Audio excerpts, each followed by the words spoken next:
الرحمن الرحيم. الحمد لله رب العالمين، والصلاة والسلام على خير خلقه محمد الأمين وعلى آله وصحبه أجمعين. أما بعد، اللهم أرنا الحق حقا وارزقنا اتباعه، وأرنا الباطل باطلا وارزقنا اجتنابه. السلام عليكم ورحمة الله وبركاته. برزان لدرس الرابردو لباب الوضوء بوين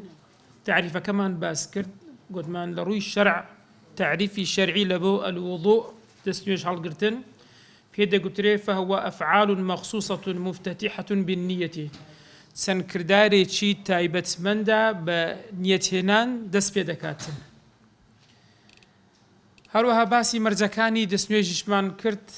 كدبي أو مرزاني كدرس رابردو باسمان كرت أمر ودتسين سر فروضه فرضكاني دسنيش. فروضه والفرض والواجب بمعنى واحد، والمراد بها هنا الركن. فرض الركن لاي جمهور زانيان هي جوازينيا سقوت فرض سقوت واجب يكشتا تنال لاي أحناف كان نبي جوازي كان لنيوان فرض ولنيوان واجب أوز لكتب أصول فقه زياتر باسي أو بابة الدكريتن لاي حنفية كان هر مسأليك أجر هاتو بلغكي قطعي بو أو فرضه أجر قطعين بو فرض نيح للاي جمهور نخير فرض دقر واجبي هي جواسي بينا كان بوي أوي كولير إمام بسمانة دفرمي فروضه 6 يعني الركن كاني دسنويش سنشتن شش دانية. ثانيا القرآن باسكراوا دوشان لسنة پیغمبر صلى الله عليه وسلم باسكراوا أوي كلا قرآن باسكراوا خواهي يقول لسورة مائدة لآيتي شجد فرمي يا أيها الذين آمنوا إذا قمتم إلى الصلاة يكمشت فاغسلوا وجوهكم وأيديكم إلى المرافق أودوا وامسحوا برؤوسكم وأرجلكم إلى الكعبين وتسار. لقرآن باسي تنها أمتار فرض كرام أدي أو دوي تركوا لسنة پیغمبر صلى الله عليه وسلم هاتوا أويش النية والترتيب. نيتينان دقل ترتيب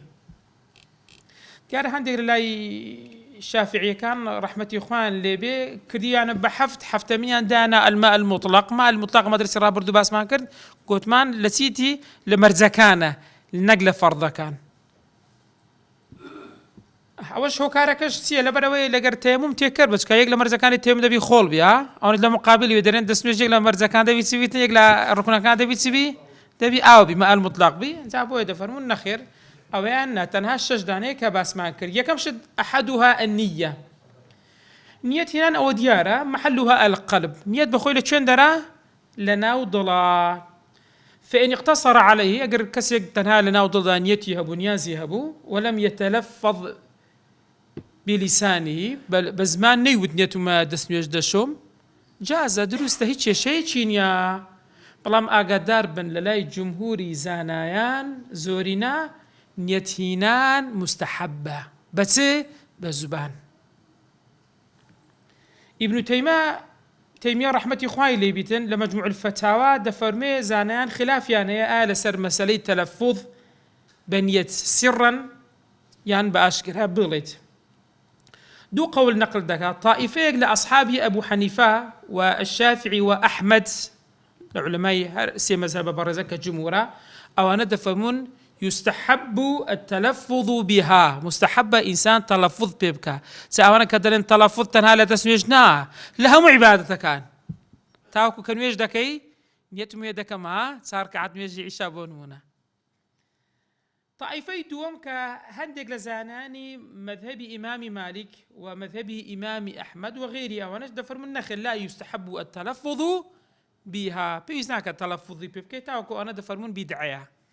زاو بوتسون جوازي لنيوان دا زانيان دا هي برزان باشا قضية شي خلافية كزناتو أني سبين دا كزبري ولاتو بدعت كدنياتو بدعت نكرس قضية بو خلافي فقهاء يوينياتو بدعي بينينا وغوري حتى يقلو أنا ابن قدامي مقدسي صاحبي مغني دفرمي أقل تلفظت بيكت فهو آكد أو تأكيد كردنا كقورة فقيه مذهب إمام أحمد كواتاش فينا كي ضلا إنسان دبي لضلدا هبيتين جا نيتيش بو ست هاندراوە نیەت ئەتو عیبادات و عادات لێک زیاد دەکاتەوە یعنی بۆ نمونە ئەتو ئەگەر چووی لە مزگەوت دانیشتی بە نیەتی ئیعتیکاف ئەوە چت بۆ دەنووسرێ خێرت بۆ دەنووسرێ بەڵام ئەگەر چووی بە خۆت ئیسراحەتێک بکەیە نیەتی ئیعتیکافت نەبوو ئەو کاتێ شتێکی مباحە و هیچ خێرێکت بۆ نانووسرێتن و هەندێک جاریش فەرض و سونەت لێک زیاد دەکاتەوە فەرض لەگەر چی سنەت دوو ڕکعەتی پێش نوێژی بەیانی سنەتە نوێژی بەیانی واجبە هەردووچیان دوو ڕکعەت ئەوەی لێشان دەکاتۆ چیا نیەتەکەی لێشان زیاد دەکاتەوە بۆیە هەندێک لە زادە فەرموون يجب أن يساعد القلب اللسان پێویستە یارمەتی دڵ بدرێ بەچی یارمەتی بدرێ بە زوبانی بە زمانیش بهێندرێتن ئەوەش قەضیەکی خلافیە کە بۆ ئەوەی بەڕێزمان باس کرد ئاسش لە مەسەلەی واجب بوونی نیەت پێغەمبەر درودی و خوای لەسەر بێ لەو فەرموودە مەشهوورە کە دەفەرمێ إنما الأعمال بالنيات دەبێت نیەتت هەبێت و ئەگەر نیەتت نەبێتن ئەوە هیچ ئیعتیباری بۆ ناکرێتن زەئەتو نیەتی چ دەبی هەبیتن نیەت و ڕەفعی حەدەثین حەدەث باسمان کرد گوتمانەوێت تۆ لە حالەتێک کە دەستنوێژت هەیە کە حەدەثێک ڕوودەداتن کە دەستنوێژەکەت نامینێ وەنیا تۆ نیەتت وایەکەوە ئەو حەدەثە ئەو گۆڕانکاریە بەس حەدەثەکە بخۆی لا ناکەوی چ لا دەکەوی حکمەکە لا دەکەوی ڕەفعی چ دەکەی حکمی حەدەثەکەی دەکەی هەڵدەگری ئەوە یەکەم کەیفیەتە ئاگادار بن باشە ئەی ڕەفع حکمیه حکمەکەی کە المراد رفع حکمەکەی کە مەنعە کە تۆ ئەگەر دەستنوێژت نەبی نوێژت پێ ناکرێتن بۆیە کە تو نیەتت هینا ئەو مەنعی کە هەیە نوێژت پێ ناکرێت بەهۆی نیەتینانەکە و کردنی دەستنوێژ مەنعەکەی چ لێ دەکا لا دەباتن ئەوە کەیفیەتی یەکەمە کەیفیەتی دووەم لە هینانی دەستنوێژ ئەوە نیەت هینان أو نية استباحة شيء مفتقر صحته إلى طهرين أو شتاني كبيوسيان بطهرة أجر الطهرة النبي دس نويجد النبي بود نبي كيت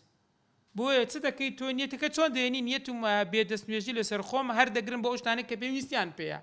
أو كيفيتي دوما هيك لو شتانا كنويج نويجد تو أجر دس نويجد النبي نويجد بينا كري طواف بهمار شد كوا باس كراوا سوزدەی تیلاوە و سوزدەی شکر و مەسی مصحف کە لە دەرسی ڕابردوو باسمان کرد مصحف دەستی دانی کوتمان لە مەذهبی شافعی حرامە دەبی دەستنوێژت هەبیتن ئەوە دووەم کەیفیەت سونەت سێمیان ئەو ئەدائی فەرضی الوضوئی بەدیهێنانی واجببوونی دەستنوێژ لە ذاتی خۆی واجب نییە بەڕێزان بەڵام ئەگەر دەستنوێژت نەبی واجبت پێ ناکرێ زانایە لە قاعدەیەکی ئوسوڵ دەفەرمێ ما لا يتم الواجب إلا به فهو واجب ئەگەر واجب بە شتێک لەسەر شتێک ڕاوەستا ئەگەر نەیکەی نابی دەبی ئەویش دەبتە واجب کەوا بیکەیت کەواتە سێر زۆر کەیفیەتمان هەبوو یان ئەوەتیان نەوەیت رفع الحدث یان نويت استباحة مفتقر إلى الطهر يان نويت أداء فرض الوضوء جاء وأنا بقلب كقطمان محلكيا لوي دهينيتين باشا ديري لرا كاتي كوا كسي تبعي بو شوازنيتي هنا أدي أو كساني كوا عذريان هي تشيشيان هي وكو ومن دام حدثه أدي أو كبا بردوامي بيدسنجا وكو تكا مستحاضة خوين سركي هي آفرتان ها يان سلسل بولي هي ميس سركي هي يان هي حشاكم مسألة يقولون اشتواء هي أوج بهمان شد يعني أنا ببردوامي له حالتي دان يعني كم ترين حالتي أو أنا يعني بتويك خاوين بالنية يعني دائما أشتانيان لسرها دفرمي أجر كسيق لو حالته أبو لسر أو شي وازني كباس من كمستحاضة وأودو حالتي تريش كباس ما كرد كفاه نية الاستباحة أو نية سديني استباحة سبو قوتان بحلال كردن ها لسر خو هالقرتن دسنويج بأوشتاني كبيويستي بيتي دون الرفع بلا من نيتي الرفع كي ناينين شيء دزاين بس نيتي الرفع كي ناينين سكو أنا الرفع حكم كيان نية ناكرتن أنا ببردامي بتسنويج بويا سنيتي تديني نيتي استباحي وضوء دينتين هروها كباس ما كرد على الصحيح فيهما زا حالتي يكمي بونيا رفع حكمكي ناتاني بنسكو حكمي رفع حكمكي بيناكري بلام استباحة مفتقر أو نية كيفية الدوم والسيمي شان دتاني أداء فرض أو وجدتاني بو حالتش نيت بينتن أو حالتي دوم وسيم بلام إيه كمان هرو كل ما تنكر دائما برز باسكرا ناتواني تسكا رفع حكمكي بيناكرتين على الصحيح لسربوتوني صحيح لو دو حالتك كتازب باس مانكر مقابل كشيتيا قول يصح بهما قولك ما هي درس صحيح دتواني أو دوي بيني أو تكشبيني قولي شيء دري نخير ناكريتين مسألة تر ومن نوى تبردا مع نية معتبرة جاز على الصحيح كسيك دسمي جدا ششت لقل نيتي دسمي جكي نيتي وابو خوش فين كاتوا نيتي دسمي ششني هبو بلام لقروي سيد كي هبو نيتي وابو خوش فين كاتوا قرمات سلي هاوينا دكريتن أتو نيتي اشتاق لقل نيتي شرعي دمز بك لقل يقبيهني تفرمي ومن نوى كسيك نيتي وابو نيتي لتوابو لدسمي جكي تبردا خوي فين كاتوا ينزارها تنظيفا تو كاتك دمو تساوي خود دشوي عرقت كردو دمو تساوي بعرقه بوده تبي لقر دسمي شنكش عرقك سريب كيتوا لا بدا يبون منا تاو كدر قال اثناء وضوءك كش او نيتها مع نية معتبرة ولا نية كي دسمي جد معتبرة لبدايات نيتي تسيتو نيتي دسمي جتها لو حالتي جازة درستا هيك شيء درست نابي هم نيتي دسمي جكت طاو اگر نيتي خو فين كرنا وكش اقرات هي زرر با دسمي جكت ناقيني على الصحيح لصار رأي صحيحة لبرتسين تكلي حصول ذلك من غير نية تكتو قد تبردك نيتي شد نبي خو فين كرنوا هرب دسمي شنو كبا خو تدرستك فين دبتوا لقد شنو كتدبيتن باقبونا واش دبيتن يعني قال نيتي وانا هابي النبي تشيني بلام نيتي دسمي جكن خير دبي هدبيتن دري وكوا كاسك بتيتا مزقوت ونيجي فرض يبكا ونيتي تحية المسجد جبيني سواء هردو شي بيق نيت دكريت دري اوش دكريتين او على الصحيح مقابل كي المنع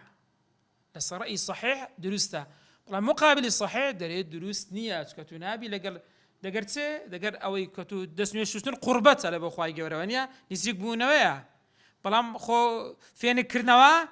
ناكري او بكيت الشريشي او لقال يك هردو شان بهني او رأي برامبر صحيحه كيا بالي بريس هذا بس او لا تسر او مساله اگر هاتو بوشي وازيبو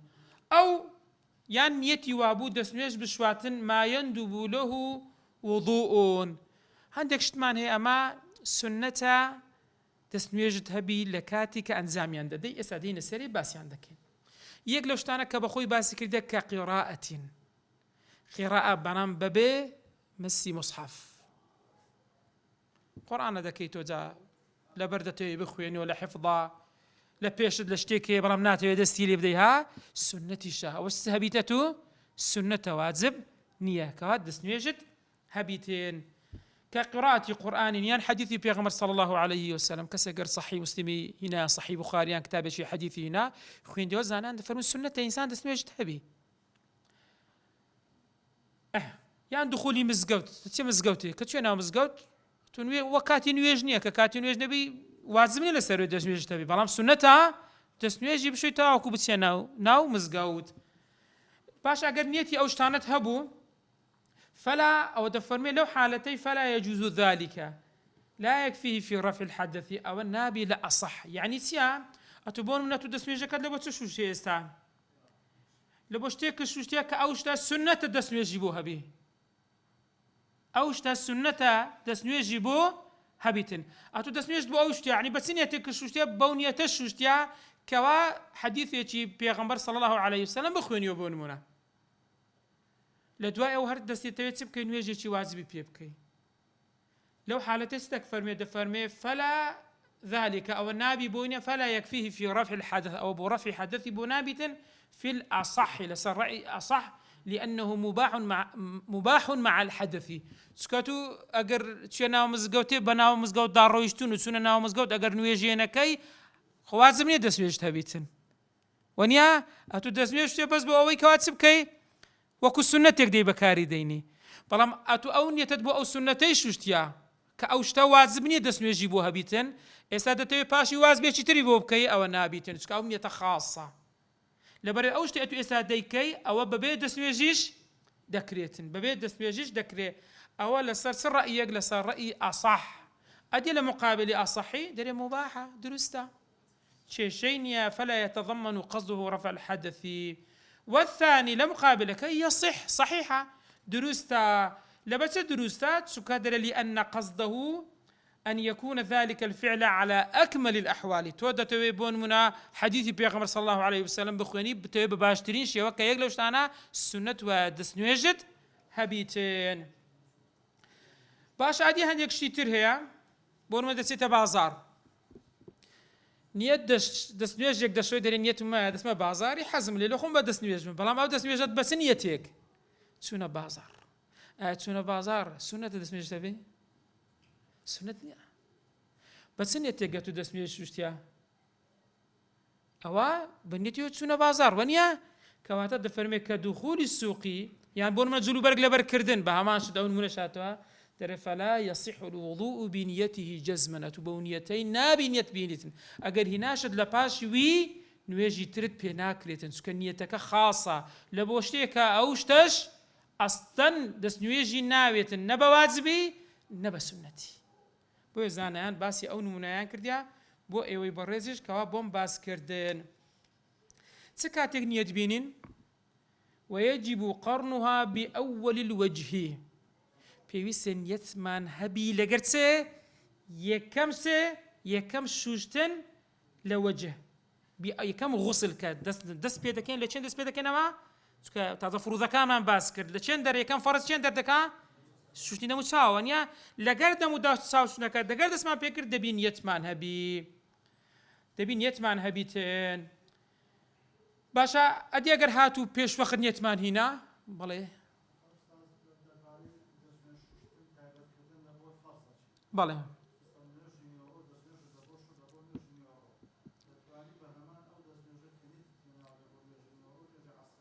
والله أعلم درست لبر أوي تسكا أوشتانا وستاون لسر دسمي جاكي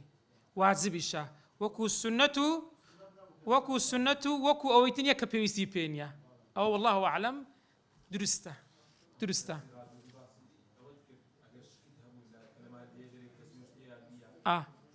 أو قضية تربو حتى إني تدوي حل ما كرد قلت مان كام حساب دكين ضدك حساب كين بيش هذا كي شون تجيك ما بس تكتسيا كابرن أي باس ما كدر سيرا بردو أو النية كنية ما دس ما دري بات اسمه بالشوم نخير أو هالنيتي هي نيتي مطلقة لنيتي مطلقة هم مشتكت بيدكري وهروها نيتت هي هر كاتي جيشت يا واجب يعني جيشت السنة كبيويستي بيبو نوجي بيبكي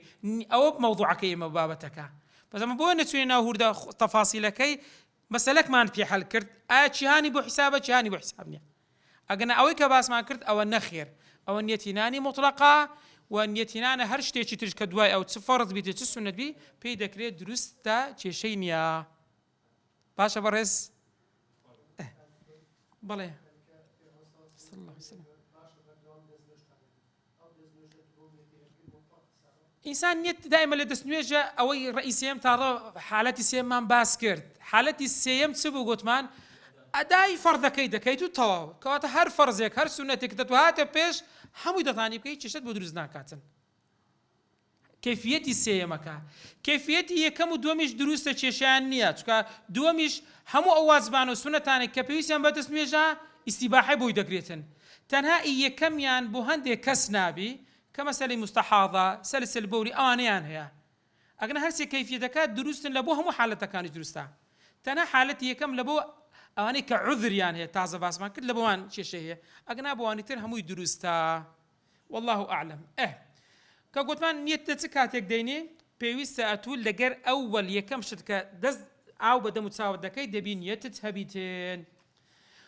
قيل يك معنى هي دفرميت دكريت يكفي بسنة قبله دكريت سنة قبل سيء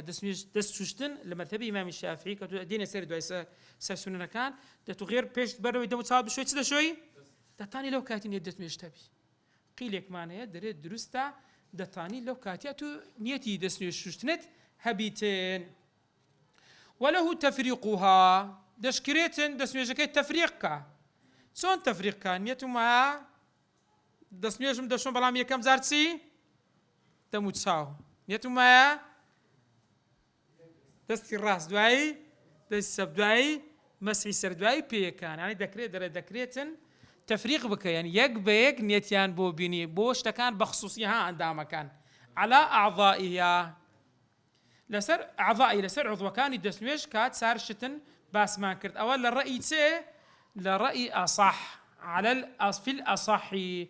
تاني أوان التفريق بكي شيء تدانيا برام بركي مقابل أصح درين نابتا لبرتس نابي لا يجوز تفريق النية في الصلاة على أجزاء سونة لنا نويج ناطاني بكيتا بش لدس نويج بهماشتي ناطاني بكيتا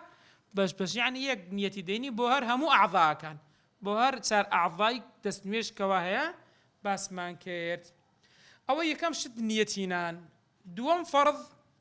غسل وجهه شوشتني تمتساوي دوم لفرض كان غسلكتيا ظاهري وجه أو يكلتشين درا لجرو يعني ناو دم ناي هويتن فرزنيا ناو كبو لوتيها أو أنا بيوستنيا ظاهري وجه دزماني عربي كيسام السيري أو دا كم تشين درم ديارا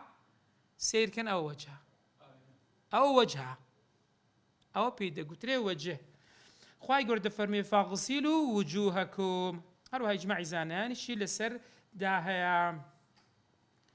زاد حتى دكريت الإنسان بخوي دموساوي خوي بشوا أجر عذري هبي كسيتي تريج دتاني بوي بشواتن أو شيء نيا وجهتي تعريفي وجه دكا دفرمي وهو طولا أو طولا لسرو بخواري لخوار بسر أو طولا أو تيا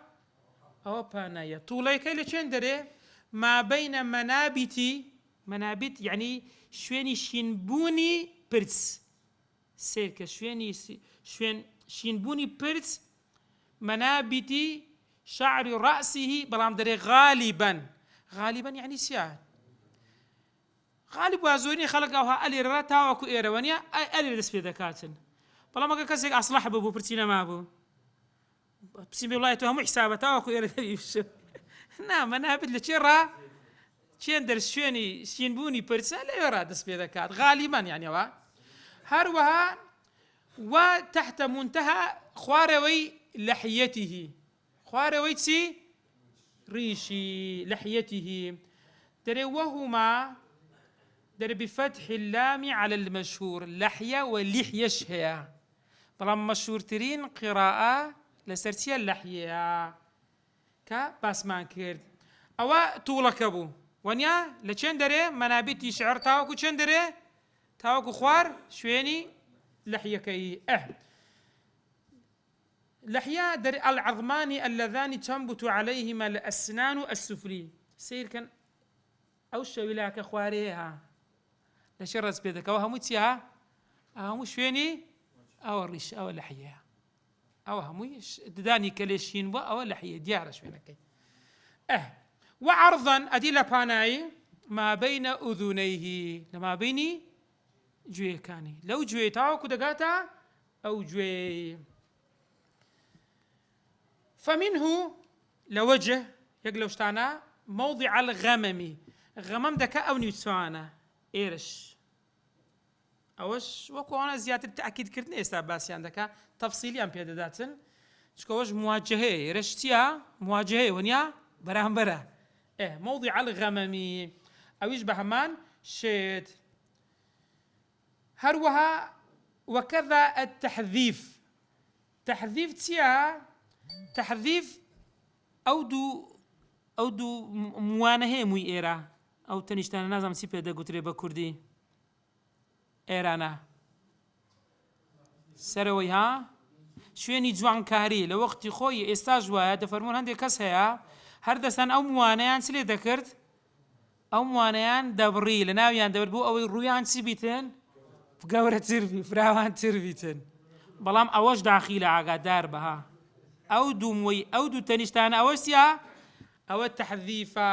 تريه ما نبت عليه الشعر الخفيف كو خفيفش يعني برتيرة وكو شوينا كان دريج نابيتين برام متصلا بالصدغ صدغ يعني بتصير رابطة ببسك صدغ يعني بسك أو في الأصح أو الرأي أصح چونك لبرتي دري أوش دكويت برامبر سيبياي دموتساو تقر سيبياي چند درا سيبياي دموتساوا مقابل أصح كدر النخير أو شو يعني كموليهات يا أليرا دەرێ ئەوە داخل نییە لەبەر چ داخل نیە چکە دەرێ متصیلە بە پرچی چێن دەرێ بۆ مۆکانی سەر چۆنە تو مووی سەر داخلی دەم و چاو شوشتن نیە دەفەرمێ ئەوەش بە هەمان شت داخل نیە ئەوە لە مقابلی ئەصح دەرێ لەبەر چ لە وەخت خۆ پێی دەگوترا تەحذیف لە کتوبی فقی دەفەرمێ لأن النساء والأشراف يحذفون الشعر ئەو موانەیان چ لێ دەکرد دەریان دەینا لەبەر چ دەریان دەینا ليتسع الوجه بۆی دەم و چاویان فراوان بیتن ڕێی دوێمیش دەرێ کاکە نەخێر مقابلی ئەصحەکەشەوە دەگەر پرچدایە دەفەرمێ لا النەزعەتانی نەزعەتانەکان ئەوەنە داخل نییە نەزعەتان چییە بە ڕێزان ئەو دوو قۆچی ئینسانەیە ئینسان وەکو حەیوان حاشاکەم قۆچی نییەوە نییە بەس ئەو دوو ئەوە پێی دەگوترێت چی پێی دەگوترێت نەزعە ئەوانە ئەو دوو قۆچانە دەفەرمێ ئەو دوو قۆچەکانی ئەوانە بەشێک نییە لە دەم و چاو ئێستاوانات بەشێکن یان نا حتا لە موازەهاش ناکەوتە بەرامبرت وەنیا دیارە بەس ڕوونیە مقابلی 100% بەرامبرت نییە دەفەرمێ ئەو دوو نەزعەکە قۆچەکانە ئەوەیان داخل نییە هەروەها لە دوای ئەویش چیت کە وەهما کە تعریفی نەزعەتان دەکا دەرێ بەیاضانی سپینە کە دەرێ سپی یعنی چ نەگەڕەس یعنی مووی لێ نییە يعني بشري يعني موي لينيا يكتنفان الناصية لدوري ناصية إيرة أو ناصية بيدا قلت إيرة أو نيتشانا إيرة ناصية أو سرا إيرة دادا بوش يعني إيرة سورايتو إيرة سير كان أو تسلك نازم والله لكل دواري سي بيدا النازع دري وهي ناصيتها مقدم الرأس من أعلى الجبين سرويا فليستا من الوجه أو أنا الوجه دا نينا لبر أو تسكول لدوري سر سورانوا بيش السر ونيا بلي وادلتين قلت إمامي نوي دفرمي صحح الجمهوري لكن قلت له ساكو تحريك را جمهور ونيا تشكا ليرا نازم أو من اعتماد من السر كرديا بكسره هنا بجمهور بي فاعلي صح الجمهور أن موضع التحذيف من الرأس والله أعلم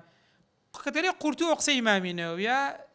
دل الصحيح جمهوري لا شافعية كان أوام موضع التحذيف أو دو زيادة أو موانيرة أو دليل سر حسابه لوجه حسابني كدليل سر حسابه يعني شوشتني نابي بلام أجر لوجه حسابه دباب الشوريتين من الرأس لبرتي تسكو موانا بيوان دارا بتي ببرتي سروا بوي بسر حسابا بوجه حساب نيا وهروها ويجب غسل كل هدب برجانجي تاو برجانجا كان دبي برجانجي تاو دبي همو يبشري وحاجب حاجب تيا بروي حاجب بروي بو بيدا قلت لي حاجب يعني تاو دا باريزي لا زوجار أقب ماني نكوين برخور سري خمان سري دكاين بهوي برويكان حجب دكاد إشار توا وحاجب هروها وعذار عذار تيا عذار دري وهو الشعر النابت المحاذي للأذنين بين الصدغ والعارض إيرا أوانا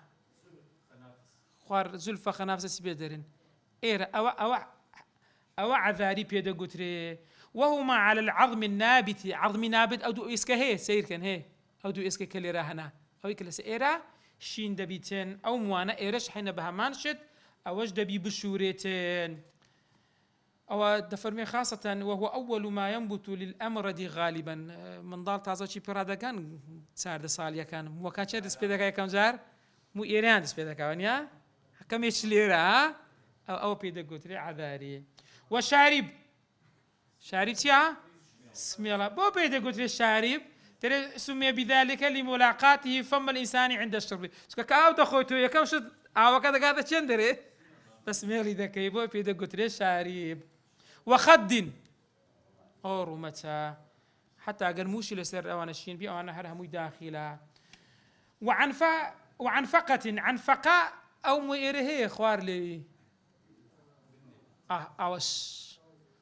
أو موانا أو تسبيدلن خوار لوي خواروا أو عن فقي بيدا قلت ناس أنا قاوية أو موي إيرا خوار ليو تفرمي وهو الشعر النابت على الشفة أو على الشفة السفلي لەسەر لێوی خوارەوە کە دەکا عنەفە ئێرە پێی دەگوت عنفەقەی پێ دەگوترێ ببورن. هەروەها دەفەرمێ کە عنفەقە باسی ئەوان دەکات دەفەرمێ شعرا وەچیت کەش وبشرا. شعر يعني موكان دبي أنا هم وانا تيان بين حموي وبشرانيش بيستكش بهمان شد دبي بشوري. قيل كي وقيل لا يجب باطن العنفقة. عنفقة أجر موي إرادة فرمي أجر كثيف بو زور بو قيل هاوا العوازة دريو بيسي بشوشتن ناكات باطنة كي هكذا باطن يعني تيا يعني بيستكا كذا كاب بشركيا. واللحية ريشش ريش أجر كثيف بو زور بو أو بس مو يسرو تربى بي كافية بيوز ببشرك ناوا زوري وكميت يا ضابطة كتون دزاين أو زوريان كما سيريكا بيستي ديار يان ديارني بيست ديار بو أجر ريشك أو أنت ريشش بي ونيا أو نيا أو كثيف نيا يعني زانان كتون ضابطة كان توم زاين أو زوريان كما دري سير ذكي بيستك ديار يان ديارني بيست ديار بو دبي بيستك بشوري أو بقاطع جيروي بيست ديار نبو بس ريشي بربو أو بيست ناكاتين هرو هذا فرمي أو وقيل لا يجب باطنا عن فقة كثيفة باسمان كرد واللحية كالريشة إن خفت بلام أقر ريشة كمبو وكو من إسا أو دريك كهدبين وكو توا هدوب وكو برجان دبي سرو ناو دروج كبرجان تنويه كدياره ونيا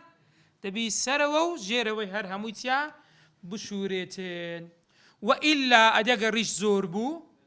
فليغسل ظاهرها تنا ظاهري دروي أو بيدر كاو دشواتو طواو باطنكي بيويست ناكا تسكا أو جيشتن بجيروي دري عسرة زحمتها قرصة. وفي قول لقول يقدر فرمي لا يجب غسل خارج عن الوجه خارجي وجه دياره وني أو كذا كوتا تشين درت برامبرت مواجهة ونيا دكوتا أوي. قيل قولك ما دفرمي حد خارج لوجهتي من لحية وغيرها استا أوي خوار إيرا هو وجهنيا أو لقولك دفرمي لا يجب غسل بشوري خارجي وجه تاليرا خارجي وجه عامة هموي مواجهة كديار مان كيرد ليرة تا دقاتا إيرا أو طولا عرضا أليرة تا وكو دقاتا إيرا أو هموي أو ناوراسك ديكوتي أو هموي وجهها دبي بشوريتين. أو فرضي الدوامبو فرضي السيم غسل يديه مع مرفقيه. دوام فرض لا فرزكاني دسنويش سيم ببورن شوشتني دستكانيتي لشي دستكان من الكفين كف بس ما كرت كف أو كفي بيدا قلت يعني لسري بنزا تاوكو دقات تشندري مع مرفقي أو مع أو مرفقة بوش بيدا قلت مرفق للرفقة هاتي شلا زوليت ذا ونيا بلا ما سير مرفقة نانو شتو ما قربش ها استوى بو مرفقة سكر رفق نرميت ذا زوليت ذا لسري بنزا تاوكو دقات تشندري تاوكو دقات مع دقري ذا دبي أو إسكاشتيا دبي أوش تربط نقطو بري بقيشت إيرا طاو دبي أوش تربط كي تركرد الناس وشتن مع مرفقيه أو كوا باسكرا بيغمبر درود يخوي لسربي لحديث كاد فرمي أبو هريرة جرتو دفرمي توضأ فغسل وجهه فأصبغ الوضوء ثم غسل يده اليمنى حتى أشرع في العضد عضد أو قولي بيدا قلت بيدا قلت لهم تاكو جيش تقولي يعني دكاتيا أوش حسابه أروح إجماعي زانيانش للسراتك خواي يقول كده فرمي وأيديكم إلى المرافق أو إلى بمعنى مع لقل ما بلقيتي خواي يقول للسورة آل عمران لآتي من زود فرمي قال حواري كان تيجو قال من أنصاري إلى الله يعني تشيل قرم ده حتى تجينا لا إخوة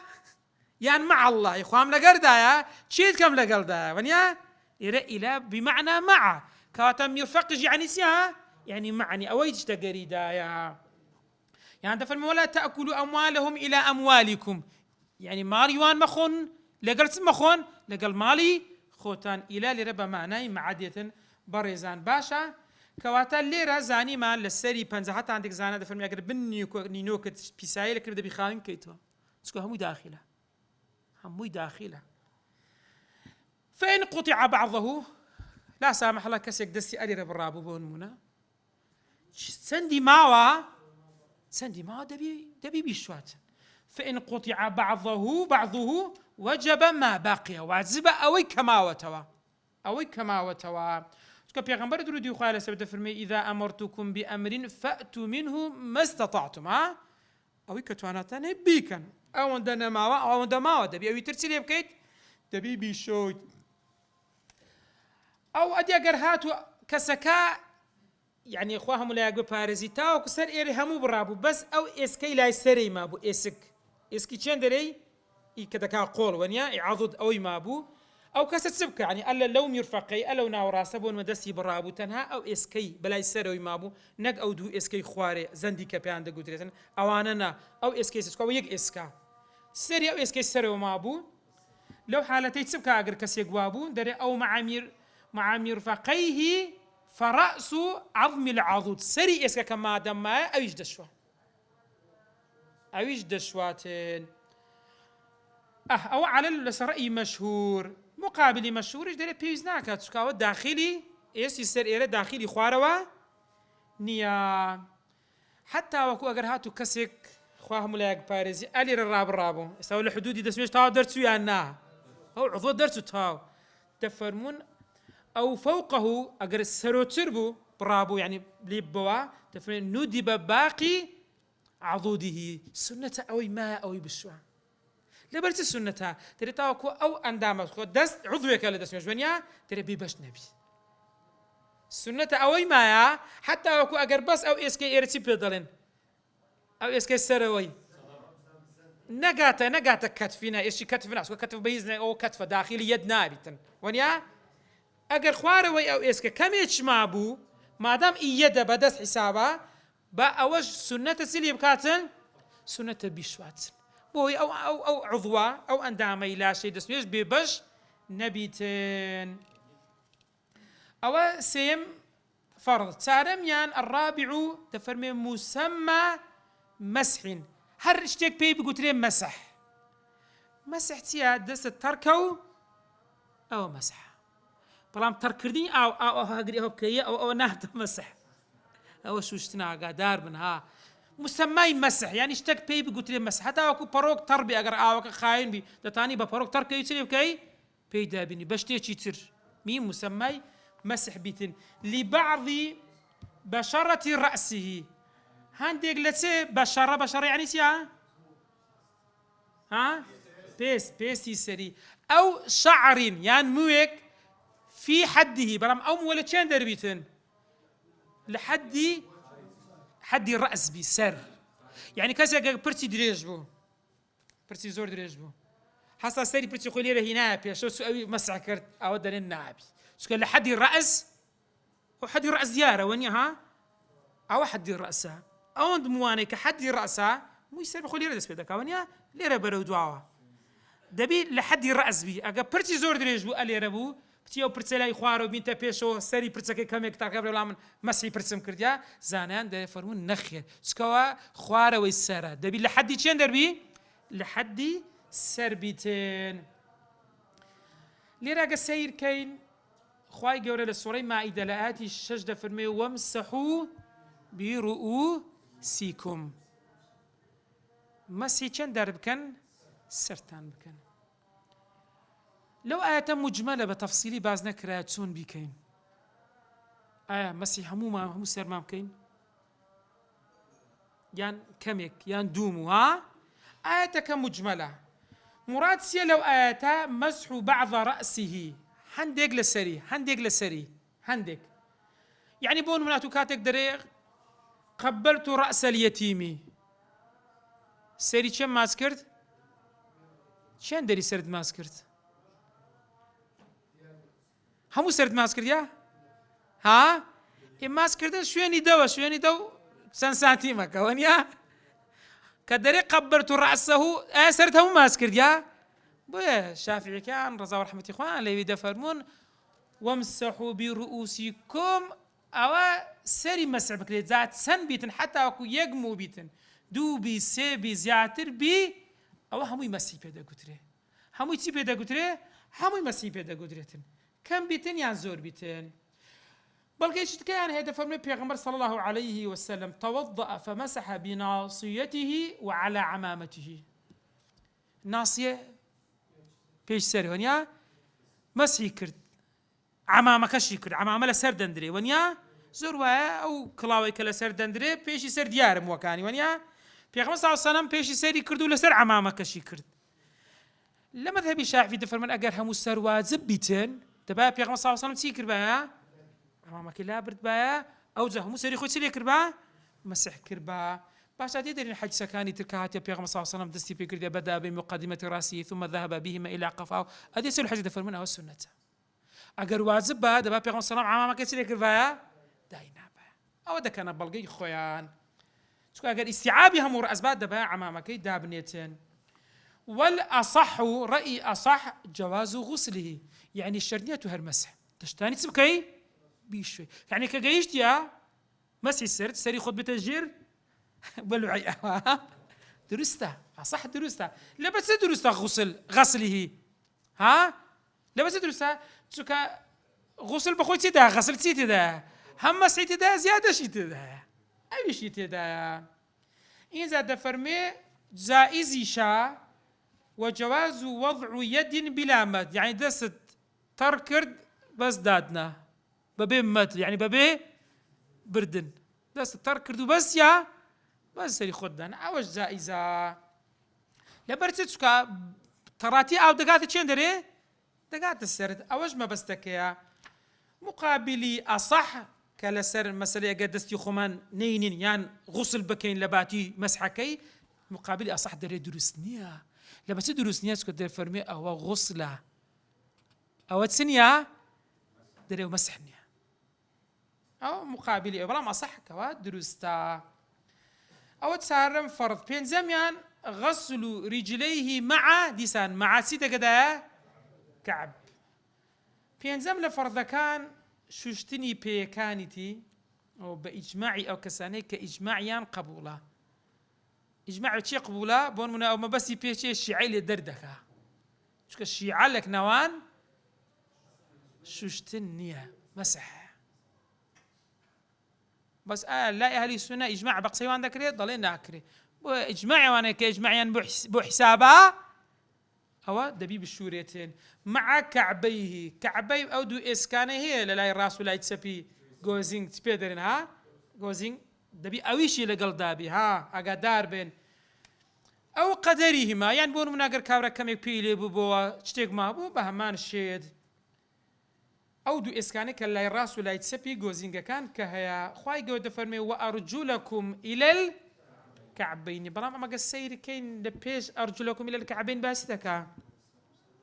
فامسحوا برؤوسكم أو حرف جر تسير اسمه مجرور إذا كان يا برام لرو أرجل لا بنصب هاتوا بخوي أصل ويا عاطف لسير بيش أخويا قام مجرور بدي بيش سوي تبيوش مجرور بيه لرويز معنا واني تبي بليتي وأرجلكم قراءة مان هي يعني بلي هيتمان أو قراءة مان هي وبثابتيش هي ابن كثير أبو عمرو أبو بكر أو كالعاصم وحمزة وكالسائي أو وأرجلكم يا أخي انت كبري أرجلكم يعني تسيه يعني مسحي بيه لا مقابل نافع ابن عامر ويعقوب دفرمون وأرجلكم بالنصب يعني خنتا بو هر قراءة كش هو كاري خلاف كش لنيوان سي لنيوان زانان بلام أقر بين سيري كان آية بيغمبر صلى الله عليه وسلم سيكر ديا فعلي بيغمبر صلى الله عليه وسلم الصحابي كرام شوشتن بوا مسح نبوة تنام مسح لبو تبوا لبو خفين أقنا شوشتن بوا بويا وانا كاتك فعلي بيغمبر صلى الله عليه وسلم بازا كان دفرمون بش شوشتيتي